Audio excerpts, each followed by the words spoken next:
Third class English 4th unit the fall the cunning fox ఆ పాఠంలో page number 61లో grammar సామర్థ్యంలో చూడండి, సబ్జెక్ట్తో వెర్బ్ అగ్రిమెంట్ ప్రజెంట్ టెన్స్లోను పాస్ట్ టెన్స్లోను ఏ విధంగా ఉండాలో ఇక్కడ ఇవ్వడం జరిగింది. దాన్ని ఒకసారి తెలుసుకుందాం. ఇందులో రెండు భాగాలు ఇవ్వడం జరిగింది. ఏ అనేటువంటి దాంట్లో ప్రజెంట్ టైం గురించి, అలాగే బి అనే దాంట్లో పాస్ట్ టైం గురించి ఇవ్వడం జరిగింది. అలాగే మనం హెల్ప్ బాక్సులు కూడా ఇవ్వడం జరిగింది పక్కన. వాటిని ఉపయోగించుకుంటూ మనం ఈ ఇచ్చినటువంటి ఖాళీల్ని పూరించాలి. అది ఎలాగో చూద్దాం. Grammar. Complete the sentences under A and B. A B రెండు ఇవ్వడం జరిగింది మనకి. ఏలో ప్రజెంట్ టైం గురించి ఇవ్వడం జరిగింది. నౌ అని ఇచ్చారు. నౌ అంటే ఇప్పుడు, ప్రస్తుతం, ప్రజెంట్ టైం అన్నమాట. Use the help box to fill the blanks. ఇక్కడ ఇచ్చినటువంటి బ్లాంక్స్ని పూరించడానికి మనం పక్కన ఇచ్చినటువంటి హెల్ప్ బాక్స్ని ఉపయోగించుకోవచ్చు. అంటే సబ్జెక్టు పక్కన వెర్బ్ ఏ విధంగా రావాలి ప్రజెంట్ టెన్స్లో అనేది ఇవ్వడం జరిగింది. ఇక్కడ చూడండి, ఏ ఐ డాష్ సత్య. రెండవది బి దొర డాష్ మై ఫ్రెండ్. మూడవది we dash reading a story. నాలుగవది రేవతి డాష్ మై మదర్. ఐదవది Raji and Harika dash playing chess అని ఇవ్వడం జరిగింది. హెల్ప్ బాక్స్లో యామ్, ఈజ్, ఆర్ అని ఇవ్వడం జరిగింది. యామ్ని, ఈజ్ని, ఆర్ని ఏ సబ్జెక్ట్ పక్కన ఉపయోగించాలో చూద్దాం. మొదలు చూద్దాం. ఐ డాష్ సత్య. మరి ఐ ఈజ్ సత్య అని ఎప్పుడన్నా విన్నామా? లేదు కదా. ఐ ఆర్ సత్య అని. కానీ ఐ పక్కన ఎప్పుడు కూడా ఏం రావాలి? ప్రజెంట్ టెన్స్లో యామ్ రావాలి. అది ఇక్కడ రాయాలి మనం. ఐ ఆమ్ సత్య, నేను సత్యాని అని అర్థం. ఐ ఆమ్ సత్య, నేను సత్యాని. ఐ పక్కన ఇప్పుడు కూడా యామ్ రావాలి ప్రజెంట్ టెన్స్లో. రెండవది దొర డాష్ మై ఫ్రెండ్. దొర యామ్ అంటామా?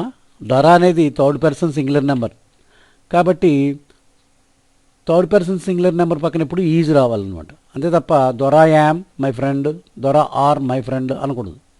అంచేత దొర ఈజ్ మై ఫ్రెండ్, ఇక్కడ ఐఎస్ ఈజ్ రాయాలి. దొర ఈజ్ మై ఫ్రెండ్. ఇంకా వేరే సందర్భాలు ఏది చెప్పినా సరే మనం ఏం చేయాలి? ఈజ్ ఉపయోగించాలి. Rajesh is my friend, Ramesh is my friend, Geeta is my friend. అలాగా మనం థర్డ్ పర్సన్ సింగులర్ నెంబర్ వచ్చినప్పుడు ఈజ్ ఉపయోగించాలన్నమాట. అలాగే సి చూడండి, we dash reading a story. We dash reading a story. We పక్కన ఏమొస్తుందా? రాదు. ఈజ్ వస్తుందా? రాదు. ఏమొస్తుంది మరి? ప్రజెంట్ టైంలో వి పక్కన ఎప్పుడు కూడా ఆర్ రావాలి. వి ఆర్ అనాలి. మేము అనేది బహువచనం, ప్లూరల్ నెంబర్ వి అంటే, కాబట్టి దానికి ఆర్ అనేదాన్ని ఉపయోగించాలి. We are reading a story. We are reading a story. మేము ఒక కథ చదువుతున్నాము. We are reading a story. D Revathi dash my mother. Revathi third person singular number. Third person singular number వచ్చినప్పుడు ఏం రావాలి? ఈజ్ రావాలి. ఇందా చెప్పుకున్నాం దొర దగ్గర. కాబట్టి Revathi is my mother. Revathi is my mother. Revathi ఏమంటామా? అనకూడదు. రేవతి ఆర్ అని కానీ అనకూడదు. ఏం ఉపయోగించాలి? ఈజ్ ఉపయోగించాలి. Revathi is my mother. Revathi మా అమ్మ. ఈ చూద్దాం. Raji and Harika. Raji and Harika dash playing chess. Am playing అంటామా? ఈజ్ ప్లేయింగ్ అంటామా? ఆర్ ప్లేయింగ్ అంటామా? ఆర్, ఏఆర్ఈ ఆర్ ఉపయోగించాలి. ఎందుకంటే రాజీ సింగులర్ నెంబరే, హారిక కూడా సింగులర్ నెంబరే.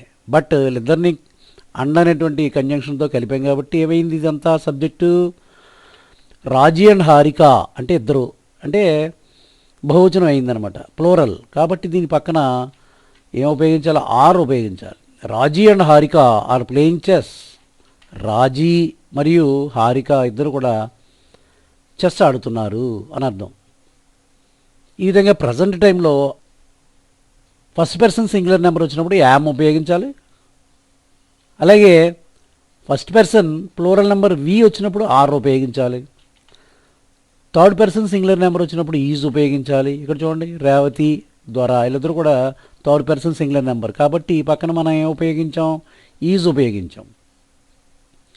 అలాగే చివరికి వచ్చేసరికి థర్డ్ పర్సన్ ప్లూరల్, ఇది ఎంచేత ప్లూరల్ ఇద్దరున్నారు కదా అంటే ప్లూరల్ అయిపోయింది కాబట్టి దీని పక్కన ఆర్ ఉపయోగించాలి. ఒకసారి ఈ వాక్యాలను చదువుదాం. ఐ యామ్ సత్య, నేను సత్య అని. దొర ఈజ్ మై ఫ్రెండ్, దొర నా స్నేహితుడు. We are reading a story, మేము ఒక కథ చదువుతున్నాం. Revathi is my mother, Revathi మా అమ్మ. Raji and Harika are playing chess, Raji Harika chess ఆడుతున్నారు అని అర్థం. తర్వాత పాస్ట్ టైం చూద్దాం. బి చూడండి, బిఫోర్ నౌ అంటే ప్రస్తుతానికి ముందు అనమాట. పాస్ట్ టైం అంటాం అంటే గడిచిపోయినటువంటి కాలం, భూతకాలం అంటాం. Use the help box to fill in the blanks. ఇక్కడ పక్కనిచ్చినటువంటి హెల్ప్ బాక్స్ను ఉపయోగించుకుని మనం ఇక్కడ వాక్యాల్ని ఆ ఖాళీలని పూరించాలి. మొదటిది ద ఫాక్స్ లేజీ, పాస్ట్ టెన్స్లో ది ఫాక్స్ లేజీ. ఇక్కడ ఈజ్ ఆర్ అవి లేవు, ఎంచేత ఇది పాస్ట్ టెన్స్. పాస్ట్ టెన్స్లో రెండే ఉంటాయి, వజ్ వర్రు. సింగులర్ అయితే వజ్ ఉపయోగిస్తాం, ప్లూరల్ అయితే వర్రు ఉపయోగిస్తాం. ద ఫాక్స్ ఇది సింగులర్ కాబట్టి మనం ఏం ఉపయోగించాలి, పక్కన వజ్ ఉపయోగించాలి. ద ఫాక్స్ వాజ్ లేజీ, ఆ నక్క బద్ధకంగా ఉండెను. ద ఫాక్స్ వాజ్ లేజీ, ఆ నక్క సోమరిపోతుంది, సోమరిపోతుగా ఉండెను. బద్ధకస్తురాలు అనేటువంటి అర్థాలు తీసుకోవచ్చు. అలాగే the two cats dash fishing, the two cats రెండు పిల్లులు, డాష్ ఫిషింగ్. టూ క్యాట్స్ అంటే ఇక్కడ రెండు పిల్లులు కాబట్టి ఇది ప్లూరల్. ప్లూరల్ వచ్చినప్పుడు పాస్ట్ టెన్స్లో వర్ ఉపయోగించాలి. WERE, జరిగిపోయిన విషయాలు చెప్పేటప్పుడు వజ్ వర్ ఉపయోగిస్తూ ఉంటాం. The two cats were fishing, రెండు పిల్లులు ఫిషింగ్ అంటే చేపలు పడుతున్నాయి అన్నమాట, చేపలను వేటాడుతున్నాయి అని అర్థం. The two cats were fishing, ఆ రెండు పిల్లులు చేపల్ని పడుతున్నాయి అంటే చేపల్ని వేటాడుతున్నాయి. మూడవది the first cat dash very happy, very happy అంటే చాలా సంతోషంగా ఉండెను. ద ఫస్ట్ క్యాట్ అంటే మొదటి పిల్లి, మరి మొదటి పిల్లి అని వచ్చింది కాబట్టి ఇది సింగులర్ నెంబర్ కాబట్టి మనం ఏం ఉపయోగించాలి, వజ్ ఉపయోగించాలి. సింగులర్కి సింగులరే రావాలి. ద ఫస్ట్ క్యాట్ ఒకటే ఉంది కాబట్టి వజ్ రాద్దాం. The first cat was very happy, మొదటి పిల్లి చాలా ఆనందంగా ఉండెను. ఉంది అంటే ప్రజెంట్ టెన్స్ అవుద్ది, వజ్ కాబట్టి ఉండెను. The first cat was very happy, మొదటి పిల్లి చాలా ఆనందంగా ఉండెను అని అర్థం చేసుకోవాలి. డి ద టూ క్యాట్స్, ఇక్కడ ప్లూరల్ వచ్చింది, రెండు పిల్లులు dash shocked, the two cats dash shocked, shock అయ్యాట రెండు పిల్లులు కూడా కాబట్టి ఇక్కడ టూ క్యాట్స్ అని వచ్చింది కాబట్టి మనం ఏం ఉపయోగించాలి, బహువచనం కాబట్టి ఇక్కడ WERE వర్ ఉపయోగించాలి. The two cats were shocked. Shock అవ్వడం అంటే హఠాత్తుగా ఏదైనా సంఘటన జరిగినప్పుడు మనం ఒకసారిగా దిగ్భ్రాంతి చెందుతాం అనమాట. The two cats were shocked, ఆ రెండు పిల్లులు కూడా దిగ్భ్రాంతి చెందాయి. ఈ the pox dash pleased, the pox నక్క ఒకటే ఉంది సింగులర్ నెంబర్ కాబట్టి మనం పక్కన వెర్బ్ ఏం ఉపయోగించాలి, వజ్ ఉపయోగించాలి. ద ఫాక్స్ వాజ్ ప్లీజ్డ్, నక్క సంతోషించింది, ఆనందపడింది. ద ఫాక్స్ వాజ్ ప్లీజ్డ్, నక్క ఆనందించను, సంతోషించను.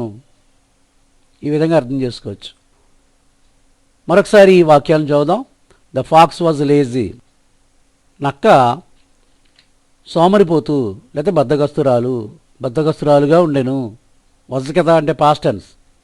The two cats were fishing, ఆ రెండు పిల్లులు చేపలని వేటాడుతున్నాయి. The first cat was very happy, మొదటి పిల్లి చాలా సంతోషంగా ఉండెను. The two cats were shocked, ఆ రెండు పిల్లులు దిగ్భ్రాంతి చెందాయి. ద ఫాక్స్ వాజ్ ప్లీజ్డ్, నక్క ఆనందించింది.